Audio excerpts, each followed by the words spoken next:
Hello and welcome back to another History of Overwatch. It's that time of the week again. We're going back and watching the London Spitfire versus the Houston Outlaws in the Stage 1 semifinals. And I know a lot of you are going to think this because my chat just said this to me.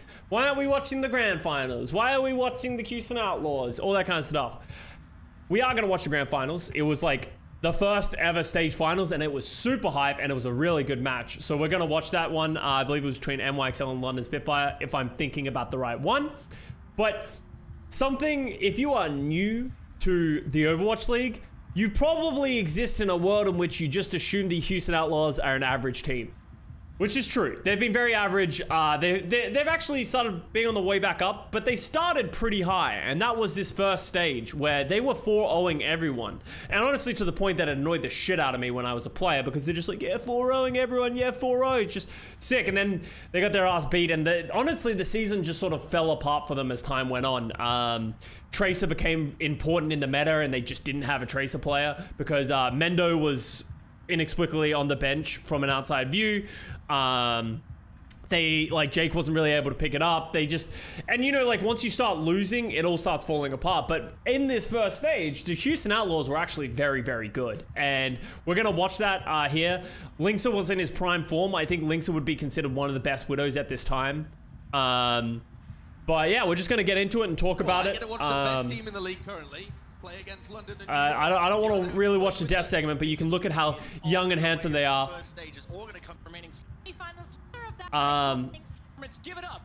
Let's watch the walkouts, because the walkouts were some of the best things in Season 1. Like, look at the crowd. Coming into the week one, it was on top of the standings, but they have lost 3 of their last 5. Look at this team. Change the title of History of Overwatch. Oh yeah, I'll do that real quick as well. Thank you. Two big issues. One, they stuck to their game plan too much. They didn't adapt. They wanted to play it out exactly like they practiced. And second, they also said that it was the Junkrat. They knew what to expect. They knew Jack is going to play Junkrat, but they were still somehow in-game thrown off by it. Yeah, and I think that when we saw them focusing on the look at these people. Too many resources to take doesn't mean the best team in the game for surreals as someone who just started watching and and that's it. Like that's why I think I do want to go into this and talk about it because it was a weird time where like Houston were one of the best thing. Like what was their record? Let's actually look. I'm gonna Google it right now. Overwatch League Season 1 Stage 1 standings. They've got great coaching staff across the board. Not to mention fantastic players as well, more than capable of turning this one around. And Houston Outlaws went 7-3. So we'll look here. Houston Outlaws went 7-3 with a +17 map record. That's how good they were in this stage. Valiant was good, Seoul was good. NYXL were just like dominant. This is like the beginning of the everyone thing, and obviously Shanghai went 0-10. But yeah, like Houston Outlaws are really good at this point. And this is like prime Jake Rat time as well. Obviously some big names, like these guys went on to like win the championship overall. Bedos and Jesha, Prophet, Birdring, coming together with Kongdu Panthera and GC Busan. Oh, cool Matt 69, hell yeah. There he is.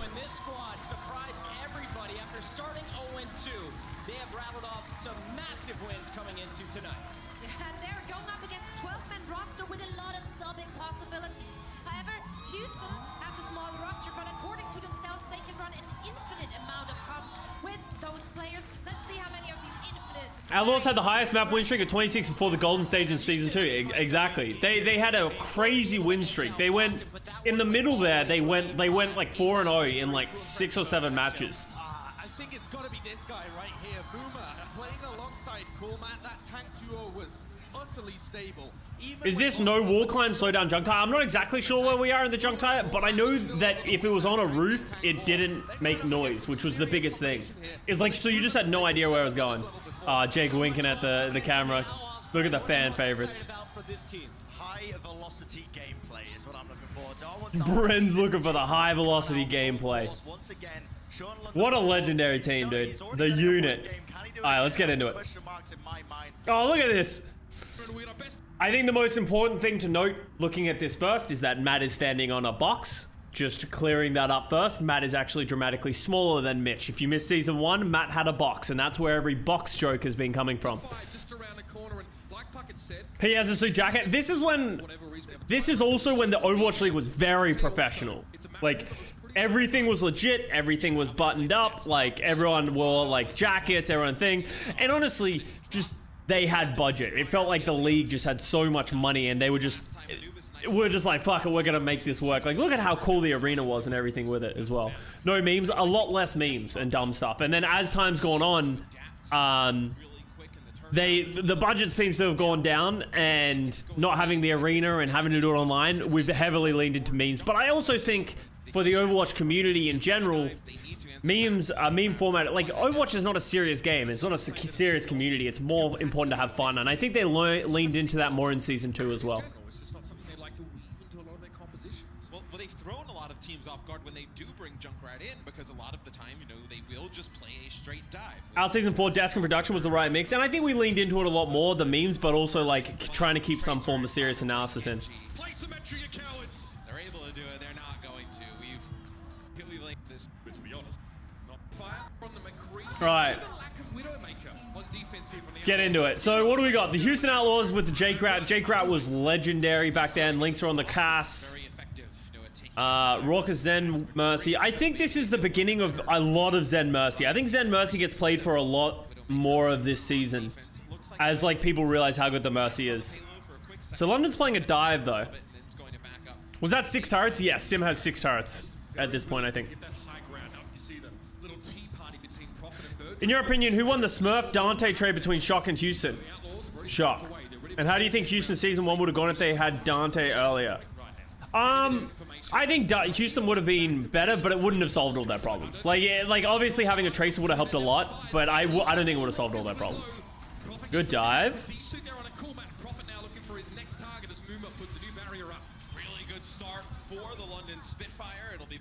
Was this still Shield Gen Sim? Yes, I believe so. People didn't really play Sim back then.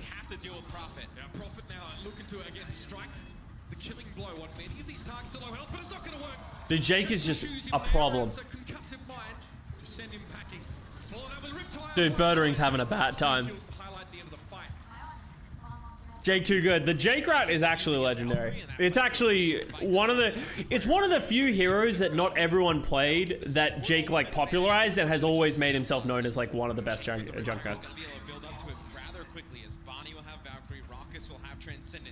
I think Sim's been locked on. Yeah, it was not in a good spot. Like the Sim in this current state was not great. And that's why Mitch sort of said like play Symmetry you coward, because it was so unconventional back then. Like Sim has somewhat of a place these days.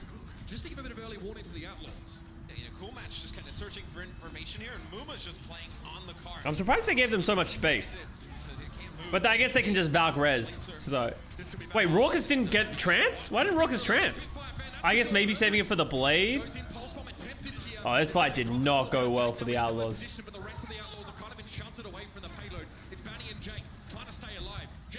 There's no way they hold this, right? Oh, Raucous gets Bedosen.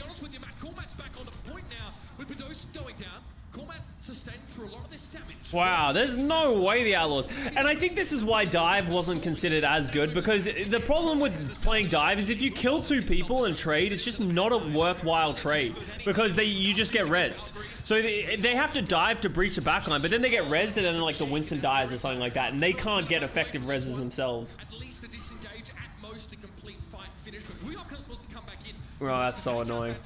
He's going to get picked up as a result here. The Spitfire are making minimal progress right now. Oh. And there he goes. Raucous had the trance. Saved it the whole time. Prophet, die, god damn it. Wow, this looks so frustrating. Stage 1 Outlaws was a problem. Well, I will say as well, their biggest strength was playing on maps like this, right? Where there were first point where you could play the Junkrat.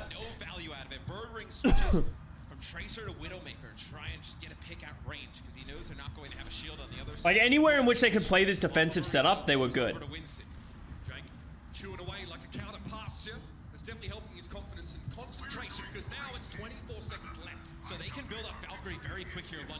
Could use the primal rage, take a ton of damage. Nusk can just pocket him on through, and you may get another Valkyrie here. Birdring to the Widowmaker here. He needs to get an early pick. He must open this fight up, or the Outlaws are going to be able to Oh, Bedosen got Linksa. Oh, the Birdring Widow. Beginning of the end. Oh, Birdring got Barney as well. Oh, but Matt? Cool Matthew? Is he gonna get Nuss as baby? No. The Gesture Winston. This is... Would you say Gesture was probably one of the most mechanically skilled Winstons back then in Season 1? What do you think? Who else would have been in the contention in Season 1? Fisher? Who was also on the Houston Outlaws to begin with. Gooshway, Season 2. Miro was never, I don't think, is technically solid. I think he played it really smart. I don't think he was technically, like, mechanically the best. I would say Mano and Gesture. XQC was solid, but I don't think he was the best juggler in, like, mechanics.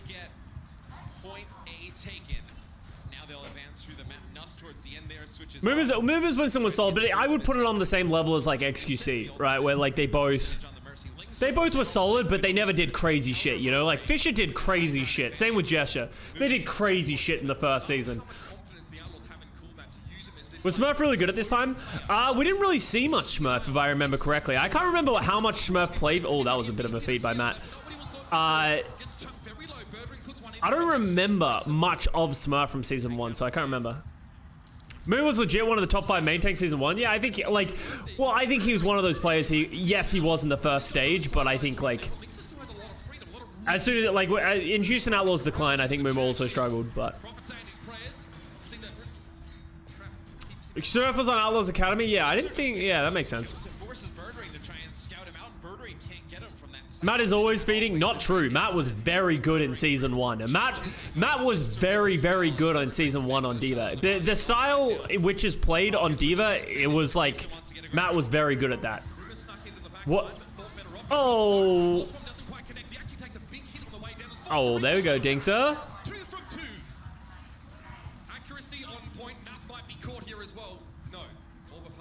Oh, you meant Matt, Mr. X, right.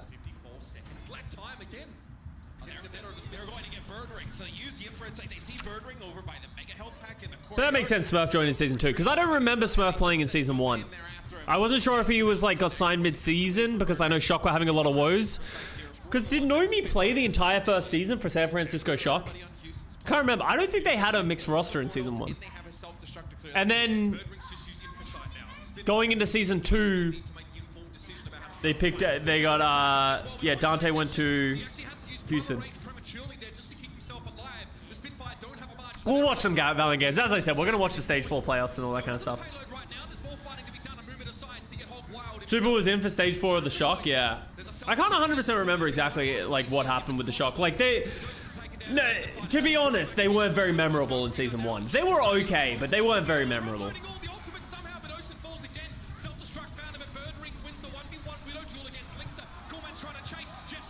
Did Spitfire Fury at this point? Yes. But Spitfire had like a 12-person roster at this point. So Houston, like, Spitfire was actually a very up and down team throughout this season. Obviously still very good, but like they were never always just like as dominant as NYXL. Because they just made so many subs. Like Huya was playing instead of Fury. Fisher sometimes came in to play for Gesture until Fisher got removed from the team. And then like Bedosen used to get switched with... Who's the other flex support on that team? They had another one, didn't they? Because they signed 2 full teams, essentially. They had Rascal, yeah, like, they were going back and forth. They didn't just play Rascal, Birdring Prophet. Hagapian, that's right. They literally, like, if they lost one match, they would come back with another roster. They would come back with another player the next week, right? Like, they were just flipping the script left and right. Closing for Nuss, yeah. It's something that I think a lot of teams did in their first few seasons, and I think it's just a bad thing. Like, I don't think massive swaps of players is a good thing for the team. And if you lose, subbing in a different player is not always the solution. And I actually think that's one of the reasons that the Houston Outlaws, in my opinion, were so successful in the first season. In the first stages, they really had their, like, secret sauce. Like, they knew what they were gonna play, who was gonna play. Like, this was essentially the 6 that they played. They had a couple of adjustments, like they'd play Spree. They wanted to play Zaya. Who else is on the Houston Outlaws? just be able to just really hurt people, right? Like, Boink. They had Boink if they wanted to play Lucio. That's what you wanted on your side for. Now you see London. So they talked about it a little bit. You know, having the Junkrat on this map, this is the one that they took. Clockwork, yeah. They started playing Clockwork when they wanted to play like Tracer. But Clockwork kind of got thrown into the Tracer role. Fact Fiction, yeah, but I don't think Fact Fiction ever really played. He played a little bit. Like, all of those players only came in scarcely. Arhan later, yeah. Arhan, I think, is up there with one of the biggest nepotism signings of, like, all time. Like, that was a pretty bad one by, fuck, who was the coach of the Houston Outlaws? Who took over the Houston Outlaws in, fuck, what was his name? Tyrone, yeah, Tyrone. That was like, because I think they had played on a team previously. It just made no sense why Arhan was signed to the team. He literally came in as like a Genji specialist. He was like a Genji specialist, but they didn't need a Genji player. They needed a Tracer player, and it was like the weirdest thing ever. Oh, there we go. Jake with the offensive Junkrat. Okay, so this is where Widow and Mercy is at the point. There's a cast time on the res except when you're Valking, I believe. And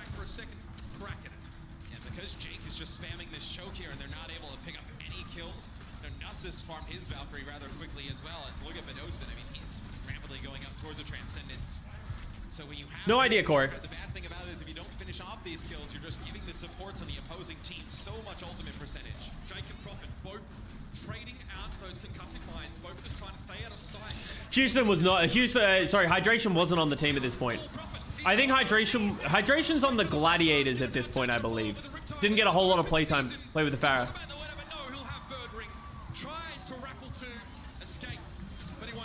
Oh, the raucous Roadhog. Back when the flex supports used to flex to the Roadhog. Oh my god. Has any big team ever been successful? Playing a 12-man roster? No. And not you, like, no one has ever utilized like a whole 12-man roster. There have been teams like, I think the San Francisco Shock, who have utilized like a 9-man roster quite well. Like, they had their dive roster and then they had the default roster in season 3. But other than that, no. Like, even then, I think one of the reasons Shock was so successful is they were just a better team. Like, they just had confidence and they just had better players. Like, I think they were just... I don't think it was... The coaching adjustments made it really work. I think they just had so many talented players it didn't matter. Right? Like, when you have a really good Brawl team and, like, Shield team, and then you're just like, well, we're gonna play a dive setup, and you put in Smurf's a fucking striker, of course they're gonna be good.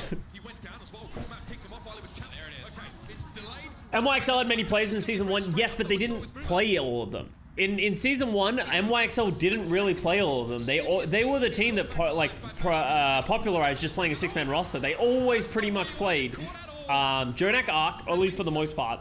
Jonak Arc, then Monomeko, and Sabyolbi thing. And then Pine, Sabyolbi Libero, and then Pine came in to play Widow. That was it, right? They didn't really use a lot of their roster.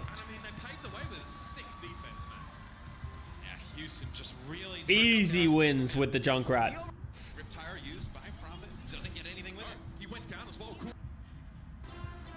They had Janice Animo on the bench, yeah.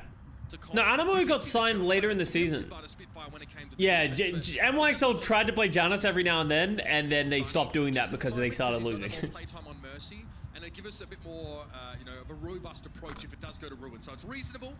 Bunny, obviously, a player with a huge repertoire of Furies. It kind of sucks because we see some of these players just play Mercy for the entire stage. Philly didn't do a lot of switching in Season 1. I don't believe.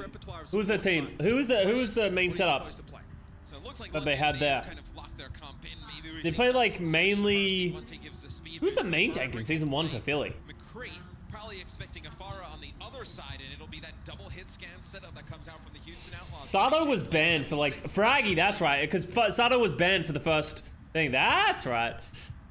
Okay, this is interesting. So Bunny doesn't go for any sort of Lucio play. He just fancies having the resurrection. Sato Fraggy, that's right. Because Sato was signed, but he was banned to play for the first 3 stages due to the account boosting allegations and stuff like that. If he can get a couple headshots shots in here. Animo was season 2. No, Animo was in for season 1. He came in at the end. He played a lot more in the end. And it was really weird because Arc was so good, but they started like subbing at Animo. But Animo was just as good at Mercy as Arc was, so. Hopper was on Philly, yeah. Does fall. It's going to force Houston to back out just a little bit as the point will go. Okay, it's going to be Muma contesting it. It will go over to the London Spitfire, though. They will get on the point. Cool match. Alright, so and here leads the problems of the Houston Outlaws, is that they just refuse to play Tracer.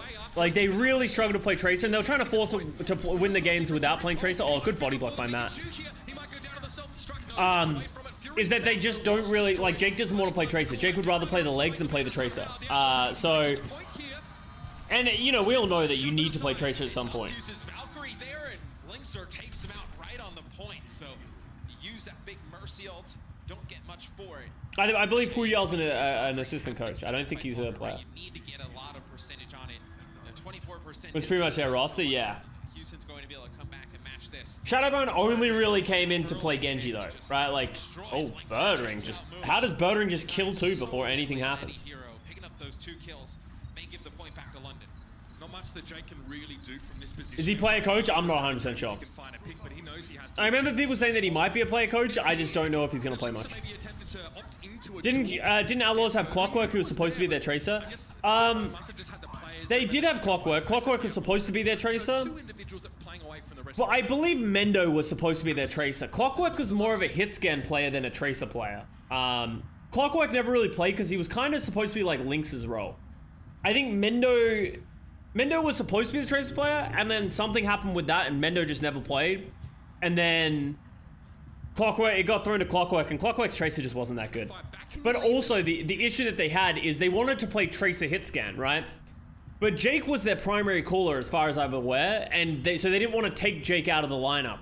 So it's like they had this issue where it's like Jake can't play Tracer, but Tracer was super meta, but Jake also doesn't play like hit scan, like Widow and stuff like that. So like they couldn't really move their roster around, and that's one of the biggest issues I think that Jake had in his career, is that DPS players aren't really supposed to be shot callers. They're really supposed to be focusing on fundamentals, playing that. Obviously calling is great, but not the primary thing. And I think Jake has actually said himself that he struggled to both call and focus on himself and his gameplay, and I think that hindered him a lot. Couldn't Lynxer play Tracer? No. Lynx's Tracer was not very good at this point. Lynx's Tracer was okay. Like, a lot of people have, that's, you don't miss like that anymore in the league. Oh, Jake gave him the bag as well. Lynx's Tracer got pretty good. Yeah, he got better towards the end, but like, Lynx's Tracer has never been like top tier. But he hasn't in his wheelhouse now. Good decision from Jake. It's tough to get really good tactical visors going up against world-class divas, so he uses it to get himself out. Lynxer was battling Logics in Contenders. False. Like, what? Lynxer has never played in Contenders except for Contender 0. He was waiting for his flash cooldown. Lynxer has been around since the beginning of time. He follows the same career path as I do. Potentially middle of the map, you use that to zone players out. Your Deadeye, really often you're going to see like these 3 or 4Ks with the Deadeye, as Prophet will go onto the point for London, just trying to draw some players back here for Houston. Give Prophet a sign. Oh, he's going to just mow through Lynxer. Bonnie will fall at the hands of a Deadeye. Bonnie pops his Valkyrie. That is not good for Houston. Now it's going to be Jake again to try and make something happen. I think he knows he's Logix was also, yeah, Logix also wasn't in Contenders. Logix played on the Florida Mayhem in season 1, didn't he? And it's tit for tat stuff. The pendulum swings. Was that season? When did Logix join the Florida Mayhem? To the Outlaws as one. They used a Valkyrie in that previous fight. I remember the walkouts, yeah. Not ideal. Yeah, Birdring just used the Deadeye and was able to just snipe Bonnie out of the sky. I think it was that season 1, yeah. Jake just face checking him. Oh, Lynx goes down. Oh. This is back when they had Prophet and Birdring and both could just play whatever the fuck they wanted. When Florida Mayhem was Misfits, yeah. Torn apart there by Prophet, and he'll be able to back around now, and there's really not enough time for the Outlaws. That's why Prophet chased the extra kills. Rumor doesn't quite make the doorway. And Johnny got skamazed. That's when Johnny got hard skamazed from the league. Johnny probably should have been the main tank for Florida Mayhem in season 1. but then they ended up switch from flex DPS to main tank, and that just did not work. Swoosh just could not play Winston at the level that it needed to be played in now. He's topped up, he's ready to go in a Spitfire. They're off the runway, Matt. Birdring and Prophet come alive here on the first point of map 2. Birdring 9 limbs, 6 final blows. Justice for Reinforced, that was actually after season 1. That wasn't even have anything to do with him playing. That was just him not... Because he got like I can't remember what happened, but he got like screwed out of a work spot. Thank fuck I didn't play for the heart. Oh, there, speaking of the devil. Yeah, you did dodge that bullet. It's a bit safer to bring a 76, but McCree is by no means, you know, safe and maneuverable in those scenarios. And now they bring Junkrat in, so Jake will... Like, you definitely dodged a bullet. Playing in the league on a bad team, I would rather have just not played in the league. Like, if I got stuck on Dallas Fuel, like, I could have easily just got stuck on Dallas Fuel and then just got, like, at the end of season 1, just never been picked up by an out team again. Like, and that would have just killed my career. Playing on a bad team is not worth it. It's like the players who, like, signed to, like, old school shitty Boston or, like, Florida Mayhem. It's just where your careers go to die because you can't show yourself being a good player very well, and it's just like after that people just don't want to touch you.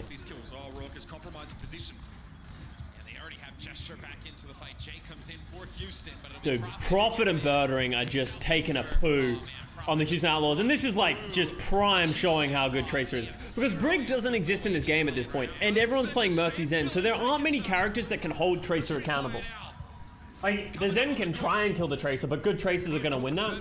And we're actually going to get a Tracer switch from Jake. Not so much. Who do you think has been the most impactful Winston in the history of Overwatch? I would probably say pre-Al Miro, Season 2 Gushue, Season 3 or 4 Fearless. And you know what the most disappointing thing about that, and why I'm actually going to say someone completely different? I actually think it's Mano. And the reason I say it's Mano is because Mano has been great throughout every single season. I think Mano has always been a good Winston. Throughout the history of time, while everyone else is like Smurf and Gushue didn't play in the first season. And then like Fearless didn't really have his redemption arc until later in the season. Like, yeah, he's always been really good. And something we maybe don't talk about as well is Fate. Fate's Winston, I don't think he ever had as good of mechanics as some of these other Winstons, but he's also been very, very solid throughout the history of time. Gesture's had some mixed results throughout his career, we'll put it that way. Gesture, it depends which Gesture shows up. If swaggy Gesture comes out, dude, he's the GOAT. But sometimes Gesture just comes out and he just jumps his head into a wall. Mano is good old reliable.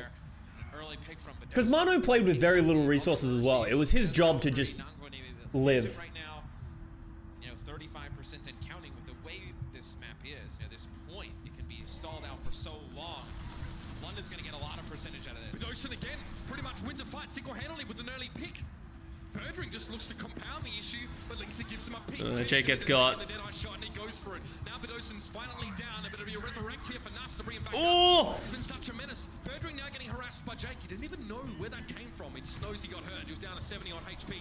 Linksa being resurrected. Gesture trying to hold the door, and now time for the primal rage here. Linksa would like to get out of here. I will say though, remember, like we talk about how good these Winstons were back in season 1, they are still nothing compared to what they are now. Winstons have leveled up like 5 times since we played in this era. I do not miss this iteration of Mercy. This iteration of Mercy really did. It was a weird thing for the game. Yeah, but Miro taught everyone how to play Monkey.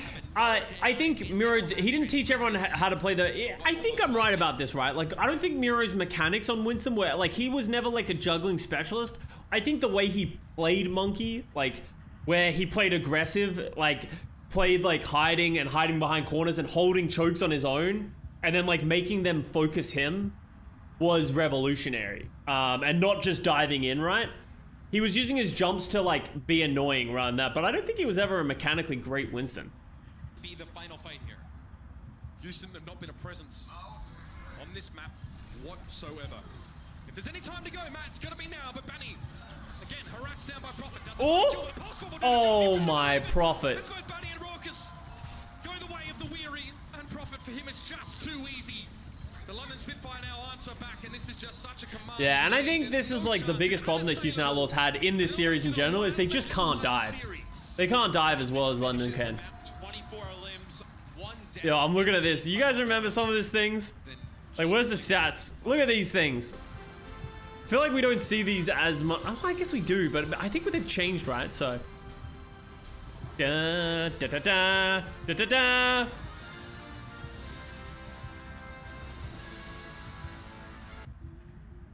Well, ladies and gentlemen, it's about to get hot.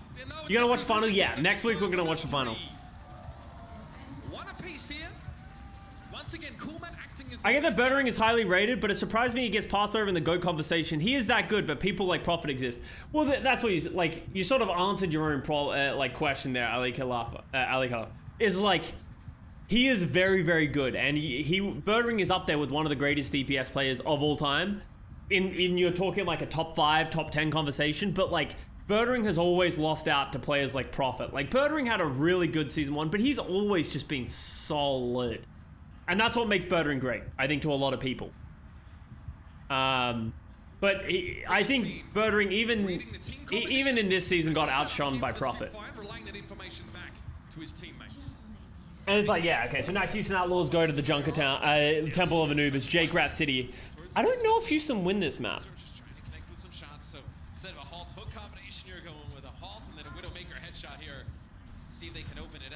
Agility's got screwed by Valiant. Wait, what do you mean? Oh, yeah, Agilities was a part of the LA Valiant that, like, he signed with the LA Valiant last season, and then they dropped the whole roster. He also got hit in that, so he signed with the Valiant. Right? Yeah, he got signed back to Valiant. Did he get... I'm thinking about this right? He got signed back to Valiant and then got screwed over? Yeah, right? Yeah. He was a part of the Valiant falling apart. Yeah, okay. I'm not crazy. For a part of me that I was thinking, I was like, maybe he wasn't. Yes, Birdering has gotten behind enemy lines. So he played Widowmaker for a quick second, now went over to Tracer. Jake does not like that at all. I remember this fucking setup. The Houston Outlaws love this shit. It was so annoying.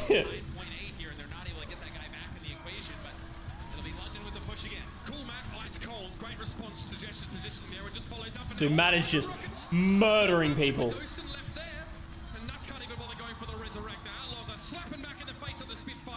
I was happy to see Defiant Power. I assume, does Brady even stream anymore? I haven't heard from Brady in a long time. Because I know he was signed as like a Toronto Defiant streamer, but I haven't heard from him. So I hope he's doing well. Cool Matt confirmed to be the coolest Matt. Sack it, Matt, Mr. X. True.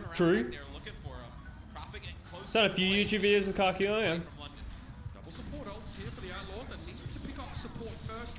Diva already had missiles in season 1, yeah, and that's why Diva was being played so much now. It's like this iteration of Diva was also really strong. Actually, maybe not this one just yet, but Diva was played like all the time. Oh, he got the ball tire. That was so sick by Prophet. Oh my god, and they just rezzed everybody. Raucous win the ball.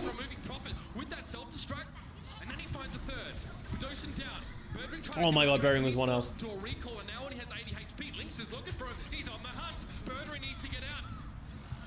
He needs to die. Tactical crouch, of course. Doesn't work. So strange seeing Orisa without Sig. And this is when like Orisa was, I don't think Orisa was considered as broken during this time. Orisa was more of just an anchor tank. And like, Orisa is a good tank if she just isn't paired with something else toxic, right? Like a Roadhog, right? Once people started like suck hooking and or like with another shield, right? Like that's when Orisa is really toxic. I actually don't think Orisa is that bad of a tank, like design tank, if she is just played on her own, because she essentially is just sort of like your defensive line. Orisa was rarely used, only really on these like defensive setups, because Orisa's weakness and why she is not like she's considered, I consider her a balanced tank in this point, is that she is very immobile. Where she's set up is where she's set up.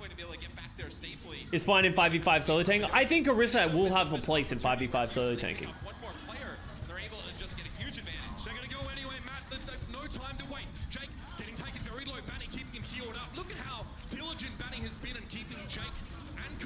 Yeah, Houston Outlaws defensive setups here were insane. It would have been interesting to look at the stat of how many times the Houston Outlaws first point held people in season 1 on Temple of Anubis. It would be massively high. It's funny how they're hard versing Jake. Yeah, they kind of have to. Because, like, Jake just does too much damage. But the problem they're having is actually not Jake. I actually think it's Matt.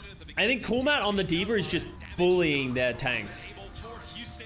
Because they have to get, thing. Just use a primaration gesture to just finish off some players. They knock Body all the way back to pretty much point B. You know, London, they're going to have Valkyrie here, and they're going to have Blade. Maybe they Oh, yeah, have a coffee. Fuck yeah. Ever just forget you have a coffee and then you're just like... Spitfire now. Again, Cool Matt, just always the first responder. He actually gets a lot of free damage into Fury. Like, look at how annoying Matt is. Like, he's just so aggressive. Gesture also taking damage from left and right. The Outlaws are springing forth. Crazy pulse bomb mid-air? I'm not sure, actually. Damage and then just backing away safely. Prophet, though, I think he's going to commit to this one. Banning in his sight. Interesting he's not pulling the blade. The reptile claims to Fucking junk. It's fucking junk, bro. And then it just gets like, oh my god, junk mercy, man. That was pretty well. It's interesting because I keep thinking, I'm like, why do people not use the ultimates? Because you have to play around the reses, right? Like, pulling the blade was completely useless if Mercy had Valk because you couldn't kill the Mercy. And then if you killed it 2 people with it, they just res. So they actually have to bait out the Valk and the reses before they pull the blade. They need to use the blade as like the ending or try and force out the Transcendence as well. Hey, random question. What would you think in an alternate universe where Effect was playing instead of Esker on Lunatic High and how that would turn out? And also was playing instead of Munchkin with Fleta on Soul Dynasty. We actually talked about Effect on the Dallas Fuel video, talking about that idea, right? Of like, if he had just gone to an all-Korean team, would he have been in a better mental headspace? And would he have been incredible? Maybe. We'll never know, right? Because I think mechanically, I think he was on par with your Prophets and your Fletters and stuff like that. Like, he could really just play anything. But as we know, Dallas Fuel sort of wore him down and everything that happened. So I think he could have been as great as like these other teams and also set these other teams to the highest level. This is what I like to call a cactus composition, Matt. They're prickly. You don't want to get too close to London Spitfire. Such a weird meta. Glad I didn't have to play. I don't know why, but I actually liked this meta. I know it sounds ridiculous, but I actually did like this meta, and here's why. There aren't shields, there's a lot of dive, there's a lot of everything, and it's just organized chaos in a way, but there's a lot of people making a lot of plays, and there's a lot of people, like, everyone can really pop off in a lot of ways. So as much as the res feels toxic, at least the game felt very free-flowing and the fights were entertaining, you know what I mean? It doesn't feel like we're stuck watching a double shield or a lot of not a lot happening. It feels like action is always happening. Like, there haven't really been moments where we've had to sit down or like, oh, this team just wins because they have like 6 ultimates and stuff like that, or they're just playing for this one big combo. Like, so I'm a dive simp. I love the not having many shields and that kind of stuff.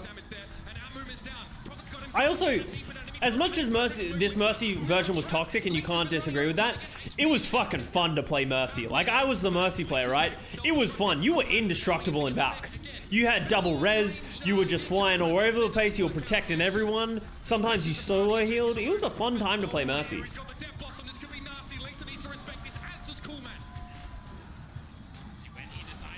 What was the best time for dive? Nano Blade dive was, in my opinion, the best form of dive. Like, early days of Ana.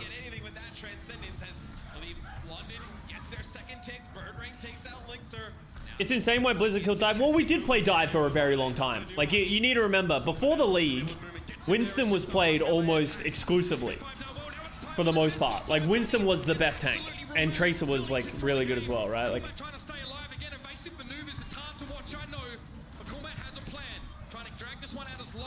oh, they didn't get extra minute. That was a big play.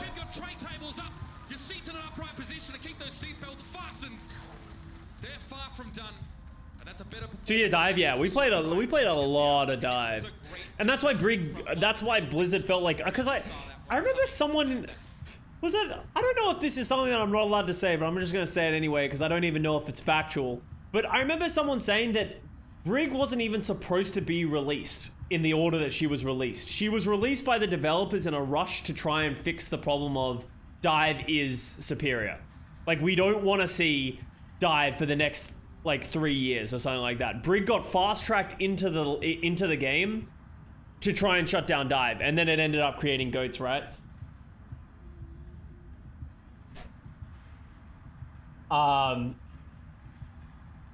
Video redeem? No, sorry, I'm not gonna do a video redeem while I'm doing a YouTube video. I'll check it out after. Prophet played Reaper. Sorry. They really hit them hard because Coolmat, we talked about it, you know, playing so aggressive. She definitely did her job, yeah. I can't remember if that's true or if that's just something that like I've thought of or something I've been told. I honestly can't remember. But it would make sense, right? It just like, and that's, I think this was one of the hardest things about Overwatch when it didn't have 2-2-2. It was so hard to balance the game when you can have any assortment of things. Like, no one, I don't think anyone would have predicted when Brig first came into the game that she would enable tanks as hard as she did. Like, I don't think that's what anyone thought of, like, hey, whoa, you can just play Brig with triple tank. Because she didn't have enough direct heals, so originally people were like, she's not that strong. And she deals it well with dive, but then, like, as people realized and Ghost Gear formed, it was broken.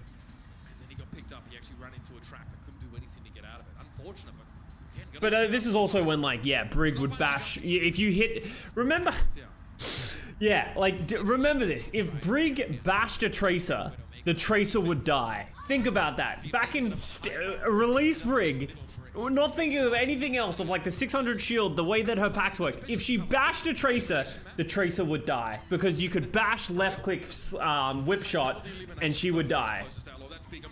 It was so toxic. It was like a 50 damage bash. Yeah, you could bash through shield, so then people just started like bashing the Rhine and shattering. Yeah, it was really broken when they first thing. I understand why they did it, but it was one of the biggest misses the league's ever done. Sorry, the developers have ever done. Tracers deserve to die. As I said, I've died to so many Tracers. I just respect Tracer players too much, and I think she's just such a fun hero and design. Like, Tracer is such a unique design. Like, no hero, like, no other video game have I ever played where I felt the same way when I played Tracer. Tracer is just so fucking fun. And I don't think people give enough respect to that as well. Like, yeah, she's strong, but I don't even care. Like, she's just so good. So if they do jump right on Birdering, he's going to fly to that high ground that we saw Lynx are playing on. Be able to do a free. The butt dive, I love it. Boomer goes in doing 180s. So they're gonna play the dive. Oh, so we talked about the weakness of the Houston Outlaws dive. I wonder if they're gonna get stuck here. Trying to play it, because Prophet's on the Junkrat. And Prophet's no slouch on the Junkrat. Prophet's no slouch on anything. He can play whatever the fuck he wants. Wipe the floor with Houston. I wonder how many cracks out of Houston No. tries with the Widow. Rocks, get out of there. Because just playing around the Arisa shield is very difficult. You see Rock is hiding there. Jake is actually up on the high ground. Tracer's been OP since day one, yeah. So look for the dive to come in, then Jake to jump down below. Oh, Banny. Oh, Banny. How does he not die? How is that Mercy not dead? Tearing strips off of the Outlaws, and Lynx are just There you back go. away over that bridge.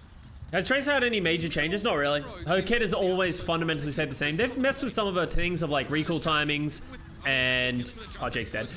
Recall timings and effective range and stuff like that, but... Where's Fury? How did Fury lose mech? Feedback on a Fury here towards the end. Birdring will take Lynx around, but maybe you can get a push in when Fury's not in mech, but you see the damage he's putting down, just firing through the choke. Part of this is that you hear one tricks you suck, you shouldn't be able to one trick, but then Tracer one tricks are fine. Well, it's also the same thing with D.Va. Like, D.Va has been a good hero for the last 4 years, right? Like ever since D.Va has gotten rockets, D.Va has been part of the meta. And that is something that also isn't talked about, but I also think it's because D.Va is just a fun hero to play. But D.Va is overpowered, right? Like, she is. Oh. This Widow versus Widow thing isn't going well for Lynxer now. Birdring starting to heat up. D.Va's meta even pre-rockets. Less so, that was only because her Matrix was like dumb busted. But she yeah, like Apex Season 1 is really when like Mickey popularized D.Va, right? And it's been overpowered since then. And that was, as you said, like 4 years ago now. The uprising earlier today. Now though, they've made some progress. Fury's been dropped. Cormac getting desuited, and now the rest of the Spitfire have been sort of corralled up into this top room, and that's just where Oh, I don't know about that tire there, my boy Prophet. Oh, I didn't know if that was oh in this no! room and just gets it dumped on him just as he was about to get on top of Prophet. Houston is so spread out on their attack. Yeah, Bonnie and Coolman. Remember when D.Va's Matrix was on a cooldown and not a resource bar? It used to also be like twice as big, remember, as well. This is a Jake Bedosen battle. Jake doesn't win this. Up top. Yeah. He's got some help. Have Raucus up here as well. Bonnie is fallen behind. Oh no. As we said, like the constant theme of Houston Outlaws just can't dive in the same level that in which they can play defensive comps. Get an actual dive that'll come through, but only a minute to go. One of the hallmarks of the success of There's like a Winston bubble? No, I don't like the defense matrix things are very hard to like justify where they can absorb they can absorb an infinite amount of damage is a dangerous thing to put into the game. It's already a little dicey when you have like Sigma and Diva. I think there's a lot cooler things that you can do. Like I would like to see like a damage reduction bubble. Like do something like that where it's like if you're standing in here you take like 30% less damage or something like that. Doesn't even have to use his. He'll just res murdering backups. We'll still have Valkyrie and Transcendence. You'll have Oh fuck! here. You know what I just realized? I never used my Christmas codes. Do you think you remember when I said I was going to give away loot box codes? I had loot box codes. Did I give them away? Oh fuck, I should give those away. Okay. Well, let's bait my YouTube video, okay? Here we go.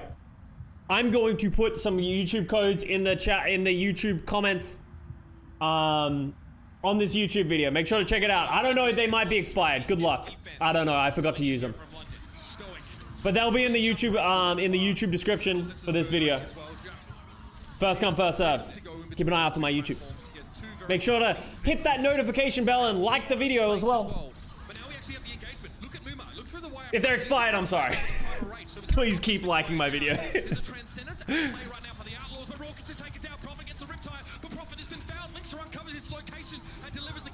Where do you redeem them? Yeah, you can just Google it. It's quite easy. I can't really explain it to you right now.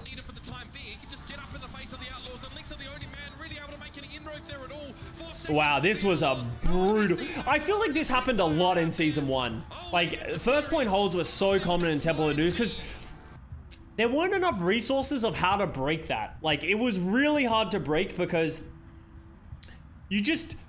Like, you don't have a Wrecking Ball that is able to, like, get behind them. Like, your Winston just feels like he's just turbo feeding. And if the Junkrat just manages to shut down all the flanks, you just lose. And then people like try to charge nano blades, but then you try and charge the nano blade, and then if you just like, we end up with like AKM blade situations where it's like you get one blade, and then what happens is like you pull the nano blade and you just get tired. Like, yeah, and I think the instant res has made it impossible as well, because even if you got a successful dive, the Mercy would just save the Valk for when you use ults and then instant res.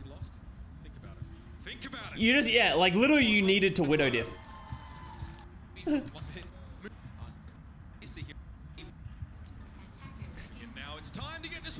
Alright, we go again. London Spitfire is going to play the defensive attack. Wow, we can see the meta forming before our very eyes. Composition, should I say. It's tried and true. They're comfortable with it. Gestures is going to get blown up. Nice start. Was the Nano Winston not an option? The problem with Nano Winston, I believe, at this point, is Nano doesn't give 300 health. So, and especially with Valking Mercy, if you nanoed Winston in, usually you can isolate one target, but then they just get rezzed, and they could generally just punish the Winston. So, I think it wasn't as effective. Maybe we just hadn't realized how strong it was at this point. But yeah, not giving that 300 health actually hurts a lot, because one of the biggest values of Nano Winston is the Winston can jump, take the initial damage jumping, and then get healed that 300 damage. While if you jump, you get to 250 health and then you get nanoed, then you just sort of like, you can still die. So I think that's why one of the reasons Nano Winston wasn't as prominent in Season 1.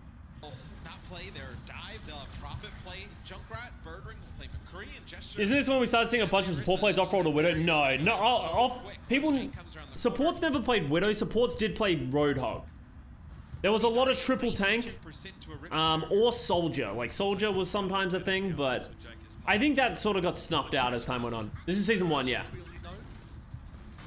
The Spitfire are taking a heck of a lot of damage via this poke here, so Gesture on the Orisa. Sombras did do supports did do Sombra. I don't think that ever really was done much in the Overwatch League. That's but the year before the league.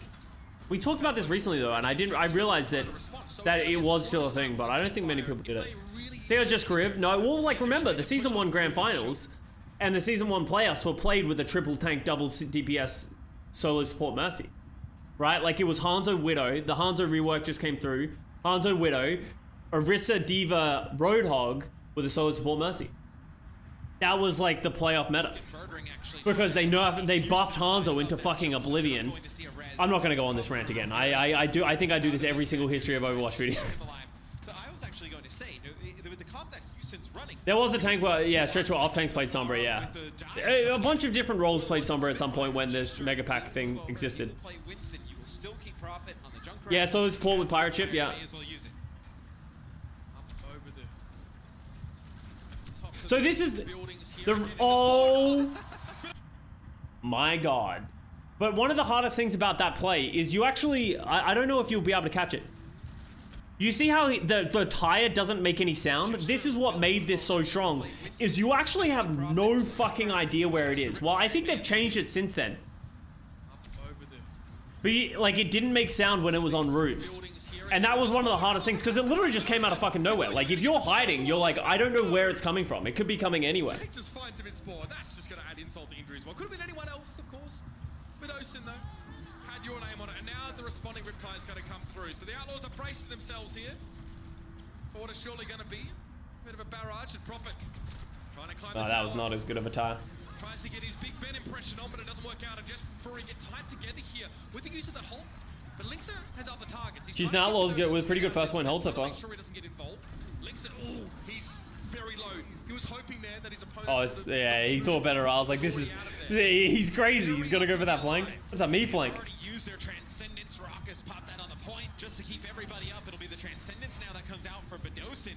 Trying to heal up. Nuss and Gesture on the point here. Oh, nice aim. Headshots there from This is pure, like, oh. Linksa was so good in early parts of season 1. Linksa's just such a heavy confidence player. He was so good in season 1. 3 solid hits as the Zenyatta just came out of his Transcendence, and that's pretty big. Why did they die to tie Jesse's field? Yeah, immortality field, man. I wonder if Jake realizes this as he's coming out of the spawn. Could potentially help. The kill feed changes to make DMX smaller is so underrated. Honestly, all the UI changes that they've made throughout the history, like, because we've actually seen a lot of, because it doesn't change much from where we've been now, right? Like, it's pretty similar now. Obviously, some kill feed changes, but like we remember the first history of Overwatch we did. You remember seeing that UI? First, there wasn't a kill feed. It was impossible to see who's ult charge. Like, it was fucking awful.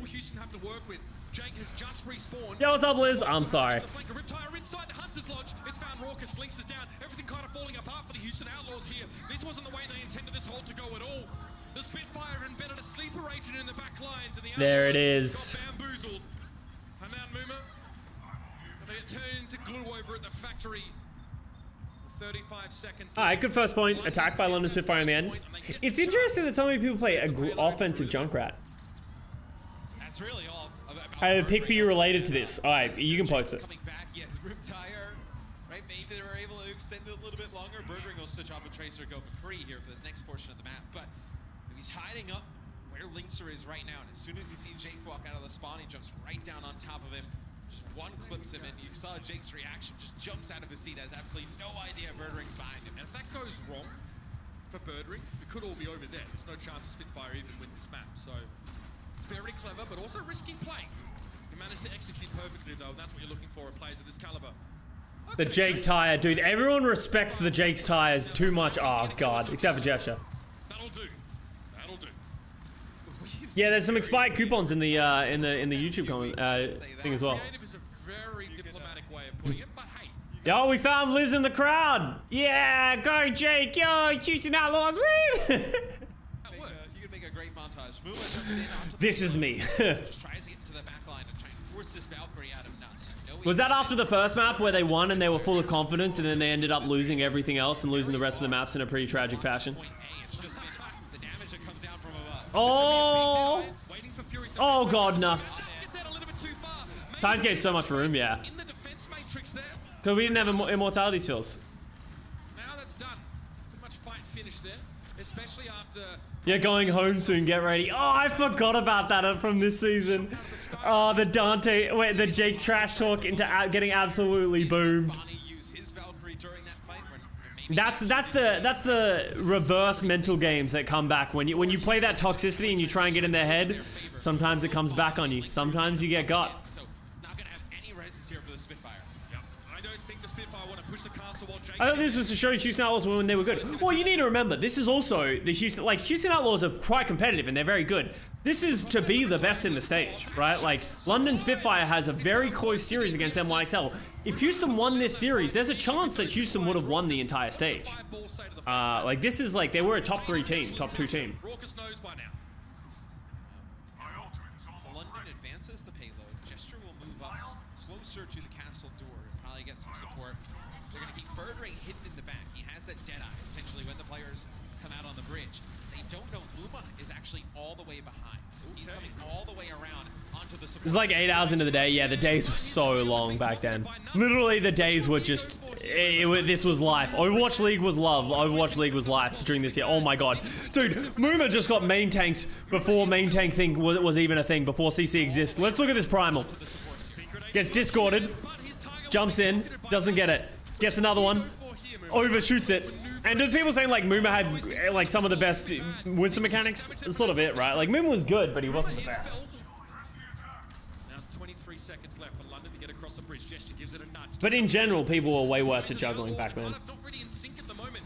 Coolmat just knocked out of his mech. Raucous found Nuss up on the high ground. That's a huge kill. And they're going to use Transcendence and try and push through. Oh, Jake is just... That was it. Oh, he kills him with the trap? Cleans him up and Fury now returns to the frame, but it might be too late. Jake's been brought back to his feet now. Transcendence here for the Houston Outlaws. This is the stop that they were looking for. They bought so much time on the first point. Now they converted. Surely Nuss and Prophet, the 2 closest players. Didn't London play like 3 games this day? Yeah, as Liz was saying, this is the first time they ever did a stage playoffs, and they tried to do it all in one day, and that's a terrible idea. The games were so long. That first point, it's such a long second stage on this map, Matt. And the Spitfire knew they were going to be short on time if they even behind the enemy playing. I remember player cams and player reactions and live crowds and players and people and plans and birdering. Those were the days. Looking to main tech up. Houston finds the Arisa, Junkrat, McCree on offense. The only difference here is Fury will be playing Roadhog, so you're going to be able to, like you said, get that halt plus hook combination. Also, Roadhog, a ton of HP, able to just stay alive for such... Alright, the Fury Roadhog. This is before people realized that D.Va was a must. Oh my god. To be honest, we know they can do a lot of things, but this is not a call we always see out of London. More of that dive-oriented team, but looks like they're flexible enough here. I remember New York went and napped during this series, yeah. I remember having to do it on one of the days where it's like we won a game and then it's just like you have like a 2-hour break. And when you play a competitive game at the highest level in a playoffs, you use so much of your energy and then you can run that through and try and keep your energy up, but giving you a 2-hour break is brutal because you just crash and then you're expected to rally 2 hours later. It was hard. Adrenaline come down, exactly right. Ooh. Oh, Dinksa. Not playing a D.Va is crazy. Player counts were legit the best addition of Season 2. Yeah, like obviously they would have always loved to have it, but... Oh, he saw the Mercy. I think it would have been worth it to go for the Mercy on that one.